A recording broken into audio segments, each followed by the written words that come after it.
This is the Detroit Sports Podcast Network. Oh my God!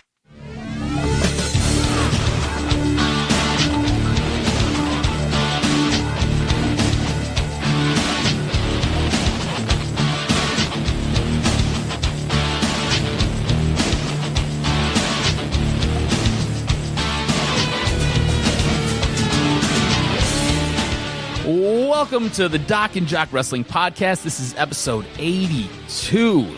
This week's episode, we've got a ton to get into. Lots of news on AEW.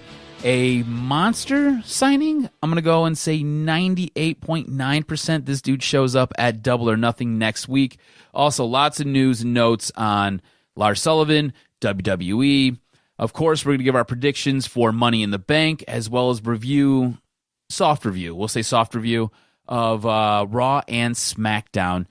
I don't really think there's a whole bunch going on. The guy who's going to do it with me, he's the one. He's the only. He's my cousin. He is the Doc, John Macaroon. What's up, cuz? Mandy.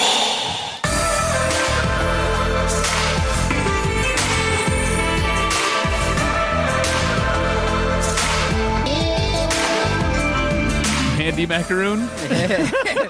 Putting positive vibes out there. When her entrance music played on SmackDown, I was like, damn, I like that entrance song. I'm going to play that. Next thing you know, you have a boner. Mandy. Oh, man. She's great. She's hot. That's for damn sure. Yes. I follow her on Instagram now, by the way. Yes, we all It's should. a good follow. Good follow? It's a good follow. Okay, Could good. be there's some other ones. I'll let you know after, but she's a good follow. Look, I'll ask you this. Okay. Did Raw and SmackDown do a decent to semi-decent job of hyping up Money in the Bank? Are you more or less interested as a result of this week's shows? The good thing is, I know that when they tape shows in England, you can watch them. Most of the time, the fans on Twitter and on social media, they're like, kind of just fast forward through it. And I think that's what likely happened is that, you know what? You didn't have to watch this week in terms of the build-up. It was okay, but nothing real significant in terms of like, oh my God, you missed something really great. It was good. It was okay in terms of the build-up, but just in terms of what's going on, the storylines aren't just there yet in terms of what they're doing. Nothing really stood out to me. So I think they got a Which that says okay something. job. That Not says great. something about your storylines and your Yeah. company when your pay-per-view is this Sunday. Yeah, it wasn't great. I'm no more or maybe no less invested in what's going to take place this weekend. Nothing really hit me out of the park. There's not that moment where I was like, man, I got to get this pay-per-view. I've got to watch this. I got to go re-up my subscription to WWE because, mind you, I just canceled my subscription. So Did you? Yeah. Yeah, smart. It's, if anything, I just get the wife's email and I just, whatever. It's no big deal. But there's nothing here that makes me like, and by the way, I've got this little thing, this little device. I steal the stream. It's cool. It's whatever. But neither here nor there. There's nothing here that I'm like, damn, I gotta watch this pay-per-view. I mean, honestly, I thought Raw was a little bit better this week. Yes. I thought SmackDown was just kind of there. I don't really think it did anything. It was kind of a no-nothing week. When we're putting the rundown together, I really felt like the Raw portion and the SmackDown portion for the review are bare bones, but the show that we had left everything pretty much bare bones. It's hard when you go into a go-home show, right, to really build something out because you don't want to mess too much up because you've got a pay-per-view coming up. So you can only give so much, and I get that, but I think WWE does a really bad job of giving us that hook to draw us in and be like, damn, I've got to watch this match. Out of all the matches that are going to take place, we're going to go through the predictions later on in the show. Out of all the matches that are going to take place, there's really only one. I was going to say two. There's really only one that I must see. And then there's one or two that I want to see. And the one that I must see is Becky Lynch versus Lacey Evans. And that's because I want to see Lacey Evans. I want to see what she brings. Like, look, Becky Lynch is my girlfriend. She's cheating on me with Seth Rollins. We're going to discuss that later. It's what it is. I know what she brings to the table. I think she's awesome. It's cool. I need to see what this build is for Lacey Evans because she is supposed to be one of the women that they're going to build their women's division around now that Ronda Rousey is sidelined. So I need to see what all the hype is with her, and I need to see if she can go the distance because, let's be honest, she got a huge push right off the bat. This is like her first legitimate feud with somebody. She's got to show something. Right. She basically wrestled around in a battle royal. She would walk down to the aisle, and then she'd turn around and walk back. That was all she's done. She beat up a jobber the other night. Cool, great. I'm glad you got your ring boots on and you were able to kind of break those in a little bit. This is going to be her first legitimate match. I need to see what she does on this stage and performing with, by all accounts, the best in the game right now. The best women's professional wrestler in Becky Lynch. So that's kind of where I'm at with this. I want to talk about a couple takeaways from Monday Night Raw because it was decent. One thing I will say is the crowd in London, they love wrestling. They do love wrestling. They know what's going on. So that's a good sign because of the fact that, look, WWE hasn't had the strongest storylines, but the crowd was into it. And that's good when you're watching a show. When you do peek in, they do pop when they're supposed to. I like the fact that they booed Roman Reigns, so that was cool too. And that kind of brought back memories of the past. But I want to ask you this. What was your impression of the FireFly Funhouse this week where Bray kind of debuts now the creepier side? Mm-hmm. And I think it was interesting in that, the mask was kind of corny. I wasn't really impressed by it. You didn't like it? No, I didn't like it. I like that he has a dark side and has now this dual personality. But in essence, I just want to see Bray Wyatt out there in the ring doing his thing. He's got a great character. You do want to see him. And for those that say, what's important for a wrestler is to have that kind of like, I want to look at him. I want to look at Bray. Yeah. Let's get him out there. Let's kind of move this along. I'm being impatient. I think 4 or 5 weeks of the Funhouse is okay. The creepy side, kind of okay for me, but I just want to see where this is going to evolve. Who is he going to feud with? I found his tweet to be interesting in terms of tweeting Roman Reigns and Seth Rollins. I want to be part of you guys now. Can you forgive me? I thought it's interesting, but kind of thumbs down on the creepy side. Really? I'm thumbs down on the creepy side. See, here's my thing. I'm praying creative doesn't screw this up. No, they will. But that's kind of where I'm at with this. I was getting tired of the FireFly Funhouse. I was like, this is tedious. This is annoying. Where's the payoff? We got the payoff. I love the payoff. The mask itself is so freaking disturbing that it's awesome. It's like a car accident. You've got to keep your eyes glued to it because you don't want to turn away. And that's kind of where I'm at with him as his character. He is so disturbing. He's so uneven. He seems so unbalanced where he's got this sweet soft side, but then he's demonic at the same time. And I don't know if we've had a character like this in WWE. Now, you've had demonic characters before. You've had Kane, who, when he first burst on the scene, he was the burned, scarred, deformed brother of Undertaker, and it seemed like he played in the depths of hell. And you've had a guy like Mankind who was disturbed and just a little bit off. So you've had guys in WWE that have been different, right? Or they've kind of walked this line where they're not all right in the head. But the way Bray portrays it and the way he does it in this mask, I went to bed the other night and the mask was like in my head as I was closing my eyes to go to sleep, and I was like, man, that's creepy as shit. Yeah. Like, I had to look around the bedroom real quick. It was that creepy, and I love that. This is something that you don't normally get. You don't get these odd characters like this all the time. And let's be honest, the guy is a wordsmith. He is outstanding with a microphone, and he cuts a phenomenal promo. He's absolutely great at delivering whatever it is that he's trying to convey. And I think it's great. The whole FireFly thing, I'm kind of over it. I just wish you were a weird badass. Just like be a creepy, sadistic, nuts, odd dude. That'd be better for me. But okay, cool. You want to do the FireFly thing? We'll do the FireFly thing. I'll play with you. Who is the first feud that Bray should get into when he comes back? Give me a name that will elevate and keep you excited. Is it Seth Rollins? Do you get that jump to Seth Rollins right away? I think Bray's on that level. I think so too. But WWE has mishandled his character so much in the past. Do you get that? I think Seth Rollins can go with anyone. Maybe not the match. Maybe, Seth starts having some weird, creepy shit happen to him. Like a slow build? Yes. See, I like that. You know why? You can do this for a couple months, and you don't know what's going on. Bray could be feuding with somebody else, but the whole time he's just kind of effing weird stuff's going on with Seth Rollins. Yeah. I like that. That right there, I'm telling you, we got to get you a job at WWE. Creative. Yeah, because I really like that. Seth Rollins moves on from his feud with AJ Styles. He's feuding with somebody else, and while he's feuding, things are just kind of happening in the background. He's like, what is going on? And it's just one of those things, like, first he just kind of shakes it off, like, whatever, maybe I made a mistake or maybe something happened. And then as the weeks kind of go on, he really starts scratching his head and is almost paranoid. Come, I don't know, maybe like a series months. of botches in the ring where like he goes to do something and something weird happens. Something weird in terms of something unusual that happens to. I like that. And then you have the match. Yeah, Survivor Series maybe. When is Survivor Series? November. November. Yeah. Ooh, you wanted to go that long? Yeah, that is like I was thinking more along the lines of SummerSlam. Yeah, okay. But I like Survivor Series. That's a long play. That's a real long play.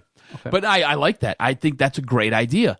I do. We shall see. I really do like that. I don't know if he gets Seth Rollins right off the bat, though. I mean, I know he tweeted him, and that's interesting. But I don't think he gets him right off the bat. I think he's at a build. So maybe he eats whatever's left over of EC3 because EC3's AWOL, right? Dead. Exactly. Nobody knows. What did you make of Sami Zayn replacing Braun Strowman? I like the fact that, obviously they included Drew McIntyre and Baron Corbin, and they destroyed Braun Strowman, doing a suplex through the chair. They pull Sami Zayn to cover, and as a result of the stipulation, Sami Zayn defeated Braun Strowman, and now he gets to replace him in the Money in the Bank match. Good move, bad move? What do you think of it?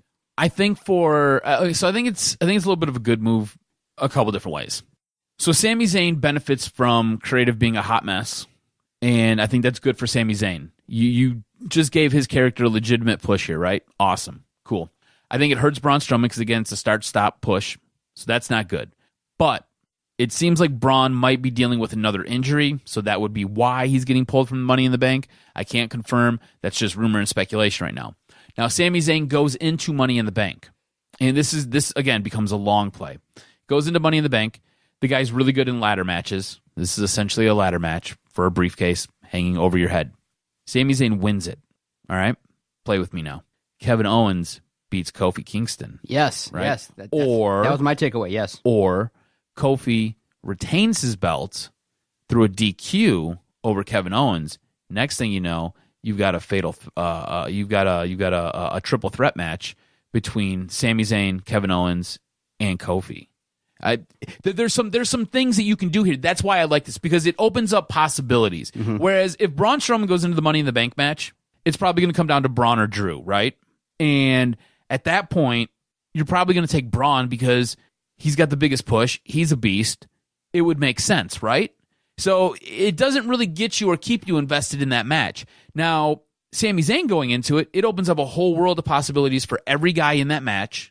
On top of that, if he does win, if he comes out the winner, you've got different things you can do.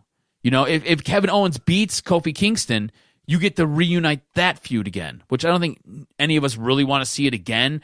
But shoot, they do great work together. Why the hell not? Do you know what I'm saying? If Kofi retains, or even going into the Kevin Owens Kofi match that night, you can have Sami Zayn play a hand in it. So it just opens up. It's like having a bloomin' onion, man. Just keep pulling away at the little pieces and dipping their deep fried goodness in whatever that crazy little ranch sauce is and just eat it all up. It's awesome. See, for me, I'm looking at the ultimate betrayal. Xavier Woods might have some involvement because of the way SmackDown shook out. I like that. So we'll talk about SmackDown right now. Your biggest takeaways. I think you and I were both very much impressed with the ladder match with Ali, Andrade, Finn Balor, Randy Orton. I thought it was really, really well executed. And then the end to have, after Andrade wins it, to have Ricochet come out and jump on the rope and jump to the ladder. Dude, that was sick. Yeah. Ricochet's super athletic. Look, I love this match, and I love this match for one reason. 3 out of the 4 guys in this match got time. Time to get their stuff in, yes. And 3 out of the 4 guys in this match are your future. These are the guys you have to build around. And who are these guys? Ali's amazing. Absolutely incredible. Andrade deserves a bigger push. And Finn Balor, what do you want me to say about Finn Balor? I mean, the guy's an incredible... World. Right. He's made. He's an incredible wrestler. He's all world and he's made. So 3 out of the 4 guys in this match deserve as much time as you can give them every single week. And that's what makes it frustrating, knowing that WWE, week in, week out, aren't having the storylines. When you have Andrade, Finn Balor, Ali, you can't tell great stories. Mm-hmm. You're kind of having bits and embarrassing, the likes of tag teams like the Usos and the Revival. You have the most supreme talented roster in the world. And for your storylines to suck that bad, really leads to maybe the fingers being pointed at one guy, which I think we'll talk about in the news segment. But I think you can't have this talented level of a roster and be where you're at. Let me put it to you like this. I give you the names of Ali, Andrade, and Finn Balor. All three of those guys should have belts. You could make the argument that they should have belts. And not just the mid-card belts, not just an IC title or a US strap. No. You could make the argument that these guys, you could see these guys carrying the heavyweight gold because they're that talented. They're that good. It's just the way WWE books them. A lot of people don't necessarily get invested in them.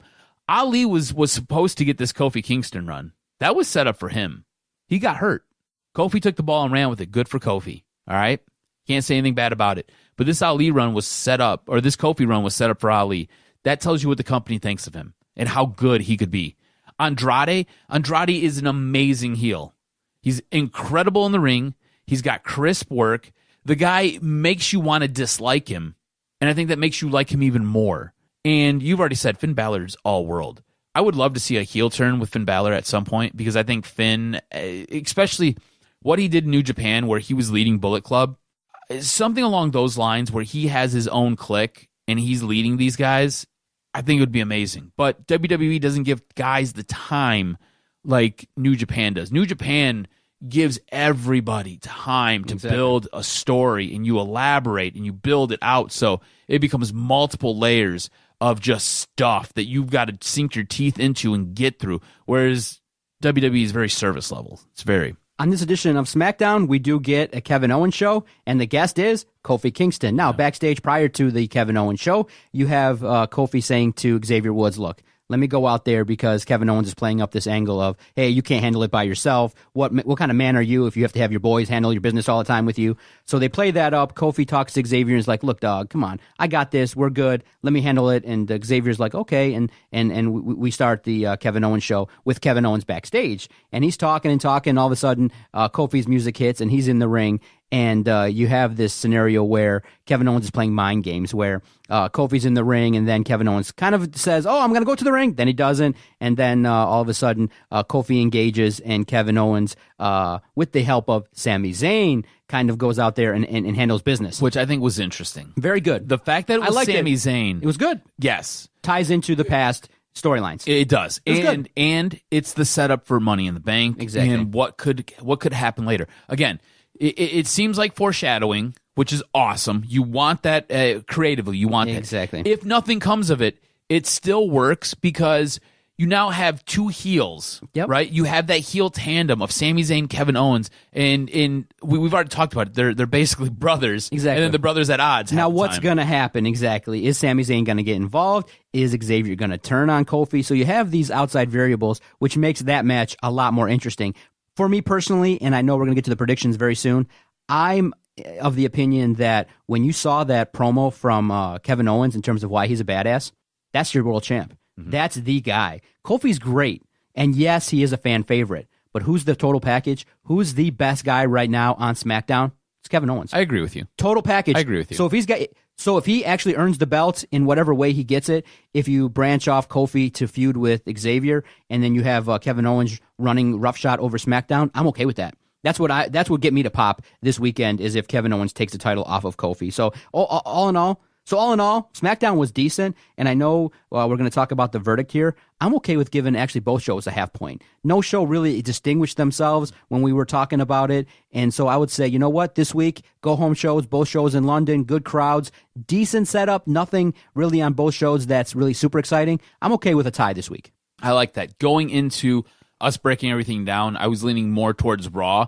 But as we talked about what actually took place on SmackDown, it was exciting. It was cool. Yeah, and kind of how it lays out for the future. Not so much the show itself, exactly, but how it sets things up for the future. I'm more on board with where you're at. And so if you only have 10 minutes, you're probably going to go with the Andrade Finn Balor ladder match. Solid spots. Yeah, that was a great. And don't forget Randy Orton was there too. It was good. Yeah, I mean that's the thing too. And I feel bad because Randy Orton gets overshadowed by the other three guys when we're talking about it. It's just. It's where the company needs to go. Randy Orton is part of the past. You need to start to move on from the old guard and move to the new guard. All right, so Money in the Bank's taking place this weekend. We've got to do our predictions here. We're going to start off with the kickoff show.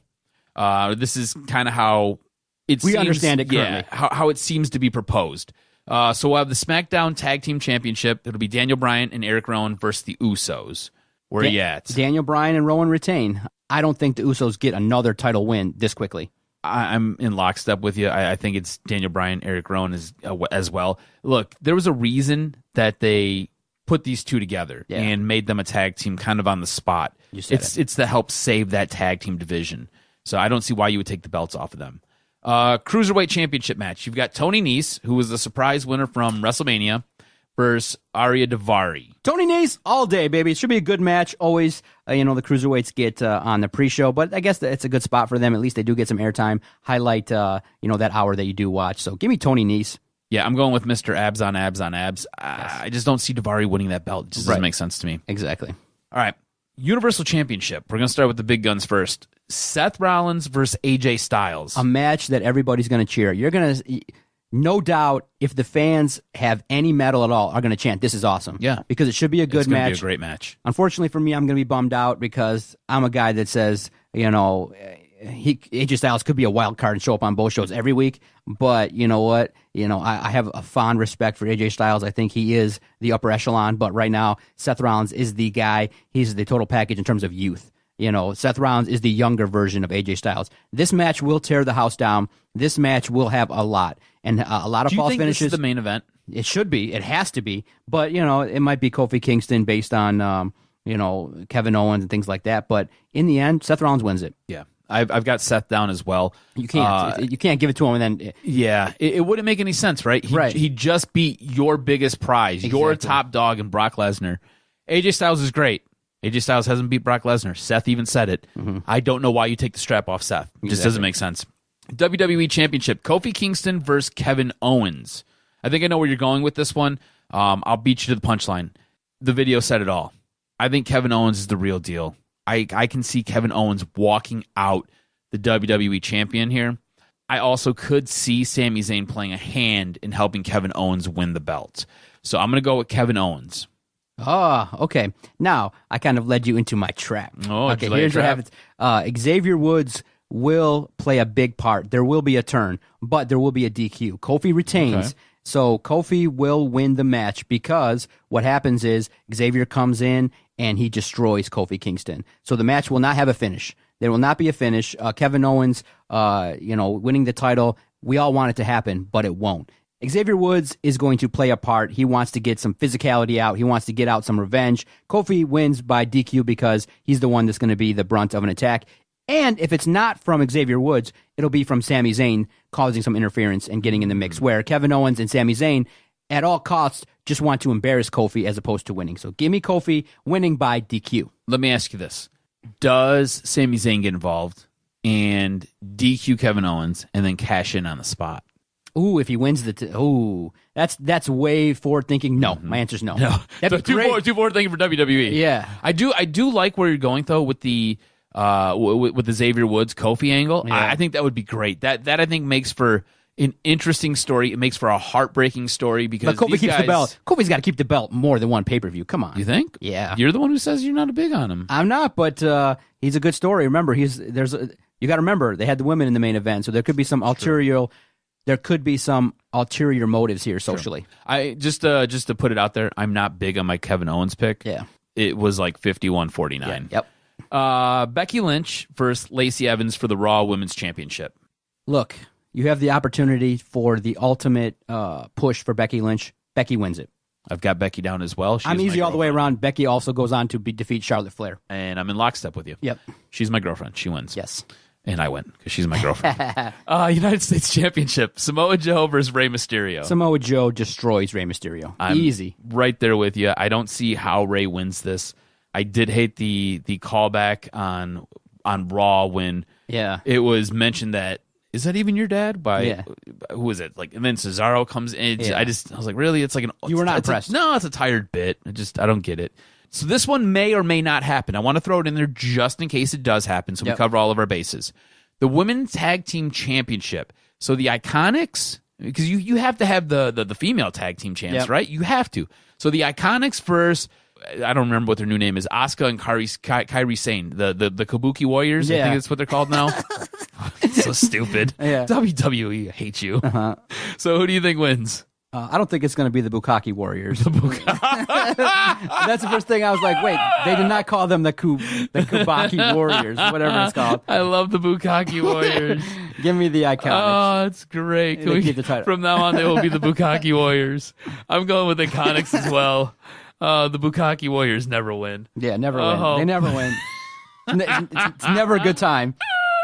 I love Bukkake Warriors. Oh, that's great. That makes me laugh so hard.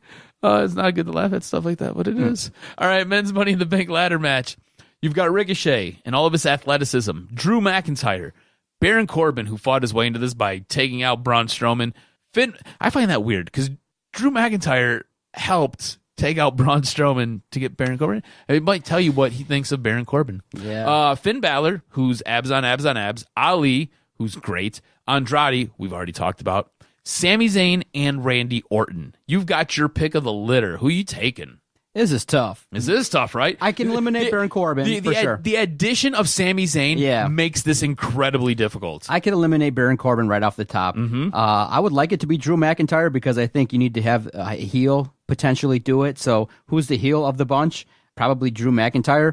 I think the curveball would be Ricochet, but for me, give me Drew McIntyre. He's the perfect fit to have an opportunity to have the Money in the Bank all year. I was hoping we were going to go different here. I was really hoping you would take Sami Zayn. I was hoping you'd fall into my trap because I tried laying that out for you real good. Apparently not. I'm going Drew McIntyre as well. Out of everybody in here, right? I talked about how good Andrade is. I talked about how good Ali is. Randy Orton's old guard. I just don't see him winning that.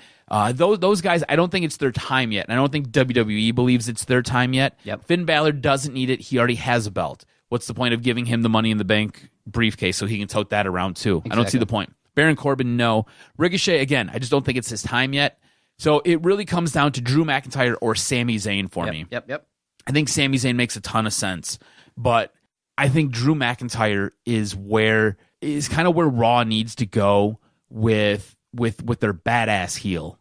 And why not have this guy tote that weird briefcase around? I think it makes sense because then he can call out Seth Rollins forever and a day. Do you know what I'm saying? Let's move on to the women's Money in the Bank match. So you've got Alexa Bliss. You've got Naomi, Natalya, Dana Brooks, Bayley, Mandy Rose, Ember Moon, and Carmella. Who you taking? Many people will say Alexa Bliss, but give me the surprise, Ember Moon. Ooh, Ember Moon. It's her time, baby. You can't have this talented individual and not win something. I think she's great to have it, so give me Ember Moon. So I'm kind of torn here. Bayley's kind of doing her own thing now because Sasha Banks is throwing a tantrum. She doesn't want to work for WWE anymore. All right. I don't think Mandy Rose wins this. I don't think Carmella wins this. I don't think Natalya wins this, nor Naomi. And definitely not Dana Brooke. So it comes down to Alexa Bliss or Bayley for me. And I think Alexa Bliss is great. And I think she looks really, really good, either with a title on or with the briefcase. I think it fits her. And she just worked out this new friendship with Nikki Cross. And I could see Nikki Cross playing a factor here and contributing to her getting a win. But I don't know if she necessarily needs that right now. She has a storyline already built in. What is Bayley doing? Is Bayley doing anything right now? I don't think Bayley's doing anything right now. So I think it would benefit Bayley more. But it's WWE. It's Vince McMahon. I'm going to go Alexa Bliss. I think Nikki Cross gets involved, helps out Alexa Bliss. I think she wins the title. I think we have that familiar backstabbing friends storyline that you're going to see forever and a day now. So I'm going to go Alexa Bliss. Roman Reigns versus Elias. Roman Reigns, easy. It's like you were just waiting for it. Like, Roman Reigns. Roman Reigns. Yeah, it's no Roman doubt. Reigns all day. The Miz versus Shane McMahon steel cage match. Finish this feud with The Miz destroying Shane McMahon. Move along. I'm right there with you. This feud has to end. It's time for The Miz to go on to bigger and much better things. Yes. He's the man. So The Miz wins this in the steel cage, annihilates Shane. So just to quickly recap, we only have two that I think are different. We both have Daniel Bryan, Eric Rowan winning the SmackDown championships. We both have Tony Nese winning the Cruiserweight championship. Universal championship will be retained by Seth Rollins. WWE championship, we go a little bit different. Kofi retains because of DQ for you. I've got Kevin Owens winning this. Becky Lynch retains both of her belts. The United States championship is retained by Samoa Joe. The Iconics retain their belts if they do have a match. We both have Drew McIntyre winning the men's Money in the Bank. You've got Ember Moon winning the women's Money in the Bank. I've got Alexa Bliss. That probably will determine the outcome of calling the card. Probably will. I've got Alexa Bliss winning the women's Money in the Bank with help from Nikki Cross. Roman Reigns winning, and The Miz beating Shane McMahon in a steel cage. Update on the score for calling the card. I have a 10 points. I have a 1.5 point lead. I have 10 points. Doc has 8.5. Hit me with this week's professional wrestling news and notes to finish out the podcast. I've got a ton today. All right, so sad news broke this weekend when it was announced that Silver King had a heart attack in the ring during a match with Juventud Guerrera. The match was taking place in northern England at a Lucha Libre wrestling show. Silver King was 51. He'll be remembered for his hybrid style of wrestling. Before other guys were taking Lucha Libre and Japan's strong style and mixing them, he was doing it as well as adding a U.S. style and flair to it. He was very innovative. This is actually a really, really sad story. He wrestled in WCW for a while. He was kind of a job guy in WCW. It was just kind of the way they used him. Actually, really, really sad. He was a pretty awesome wrestler. There's a video out there. I watched it. It's very disturbing. You feel like a piece of shit after watching it. I advise you not to. You just watch a man die in the ring. It's freaking horrible. That being said, I still look for the whole thing with Owen Hart because I'm a piece of shit. So, whatever. So, Goldberg, Undertaker, and Brock Lesnar will all be brought back for the upcoming... It was rumored to be Prince of Persia event in Saudi Arabia. Now it's just going to be called the Super Show. That name was just announced 2 days ago. Goldberg and Undertaker will be facing off for the first time against each other, so that'll be craptastic. Lars Sullivan is in the middle of a controversy. A Reddit forum contributor uncovered some hateful, racist, sexist posts on a bodybuilding forum from years ago. WWE was taking the approach where they just hoped it would kind of blow over and wouldn't be a big deal. While the Mars Corporation, the brand with Snickers, they have now been looped in and are trying to hold WWE accountable. 24 hours after Mars was looped in, it was announced on Tuesday that Lars Sullivan has been fined $100,000 by WWE for these prior comments. Luke Harper is being boned by the man, and the man is not Becky Lynch because she bones me. I mean, Seth Rollins. It's Vince. If you remember, Harper publicly asked for his release a few weeks ago. Well, because he wants, if you remember, Harper publicly asked for his release a few weeks ago, and because he went public with this, Vince is enacting a clause that will add 6 more months to his contract and tie him up with WWE. Harper broke his wrist last year, and at the time he was shelved, and with him being on the shelf, his contract essentially stops, or there's a clause in the contract where his contract can stop, and Vince can then tack that on to the end of his contract. Speaking of the man, her and Monday Night Rollins are the new WWE power couple. She is cheating on me. The two confirmed it on Twitter late Sunday night. The Doc found out late Monday night. I don't know where he was. He was under a rock or something. Percy Watson, the NXT commentator, has left WWE to pursue an acting career. So now WWE is in the role of filling that spot. ESPN was considering hosting WWE programming before the wrestling company landed on Fox. The big sticking point for ESPN was the fact that WWE has programming for 52 weeks a year and no off-season. It becomes really hard for them to fit all of that content into their programming without stealing programming away from their own programming. So it doesn't make sense for ESPN to do that. Because remember, Monday Night Football airs on ESPN. What pulls ratings away from WWE? Monday Night Football. So that is why. In a recent interview with Joel Otterson and Cynthia Littleton of Variety, Vince McMahon made it known that WWE performers can take a break without repercussions. You all can laugh now. Are you back? Hold on, still laughing. Yes. Okay. So Vince went on to say, anybody who wants time off can get time off. It's that easy. The addition of that, it's easy to weave a talent in and out of storylines. Your storylines suck. They're freaking horrible. What the hell are you talking about? If they get injured, you're not expecting that. Or if they have a family matter, our characters are real people with real problems. It's a revolving situation where this talent works with these dates, that talent works with those dates. That was his quote. The hell are you talking about, Vince? Dudes can't just get time off. That's why Roman Reigns is on, 80 times a freaking year because you got him on every damn show because you need him. Dudes don't get time off. Doesn't work like that, homie. All right, let's move on to some better stuff. It's official. AEW will now be on TNT this fall. All right? Fingers are crossed that AEW will force WWE to be a better product.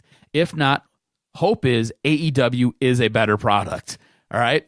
The belief is that their programming will air on Tuesday nights on TNT.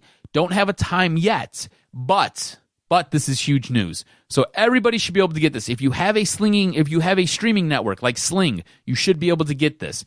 If you have cable television, you should be able to get this. TNT is provided pretty much everywhere except for regular television. All right, big news.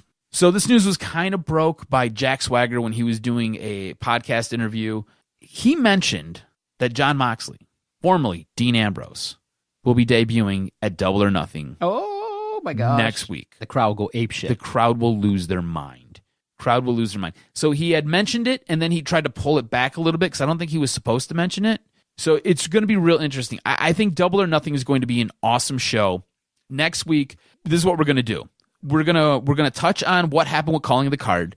We're not going to discuss any WWE next week. We're just going to discuss who won calling the card. It might be John, it might be I. That's it. And then we're going to get right into AEW conversations. We're working on setting up a round table for next week. We're going to have just who's who of wrestling in the studio talking AEW. We're going to discuss Double or Nothing. We're going to have this round table discussion talking about how successful AEW can be and what it means for the future of wrestling. Real quick, currently the card for Double or Nothing sets up like this. Pre-show, Sammy Guevara versus Kip Sabian. Then you've got Kenny Omega, Chris Jericho. You've got the AAA World Tag Team Championship, the Young Bucks versus Pentagon Jr. and Phoenix. That's going to be an incredible match. Hangman Page versus Pac. He was formerly Neville. Cody versus Dustin Rhodes, which is going to be a great match. I don't know if you guys follow Cody on Instagram or not, but he's got abs on abs on abs right now. He's in incredible shape.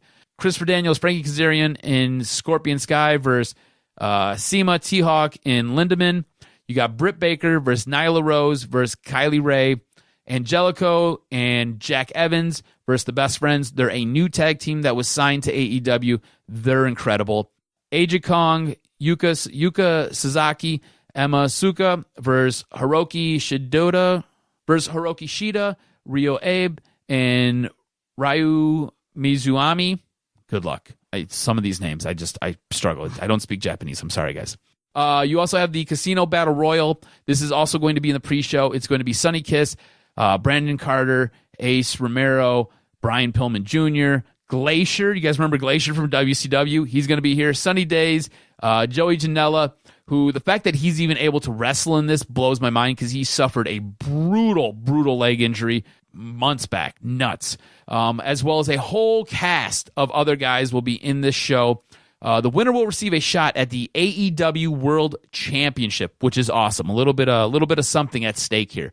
So we're going to have guys in to talk all of this, what AEW means to the entire wrestling scene, and if it could be a successful venture. We all are pulling for this. We all want it to succeed. There's dumb money getting thrown around by this company, and that's forcing WWE to throw dumb money around at guys too.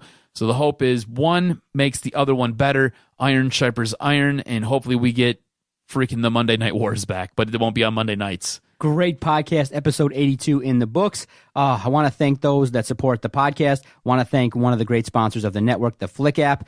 If you agree or disagree with anything that we've said on this podcast, we keep the conversation going 24/7 regarding professional wrestling via Flick. Right now, to join, you have to be invited.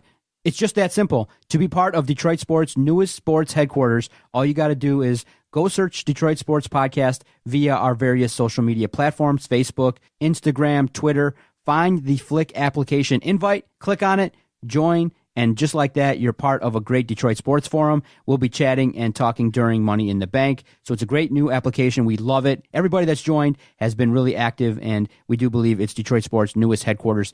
So please join the Flick application. And guys, if you're a part of the Flick app, you knew before this podcast even landed, the moment the news broke about AEW going to TNT, you knew it. Why? Because John updated it. The moment it broke, he was on it. And guess who got it first? Everybody who followed us in the Flick app. That message came across, and it spawned all kinds of discussions, all kinds of debates. And then it went to Twitter. So Flick app first, then Twitter, then Facebook. Let that sink in, guys. Yeah, if you do a wrestling podcast, a sports podcast, it's great to build engagement. It's great to announce your shows. So I really enjoy working with Flick. I think it's going to be a huge application. It's going to be really great. A great Detroit sports forum, and we want everybody to join, and we can't wait to engage and talk wrestling with you guys. For Adam the Jock Straczynski, I am the Doc, John Macaroon. Thanks, everybody, so much. We'll talk next week.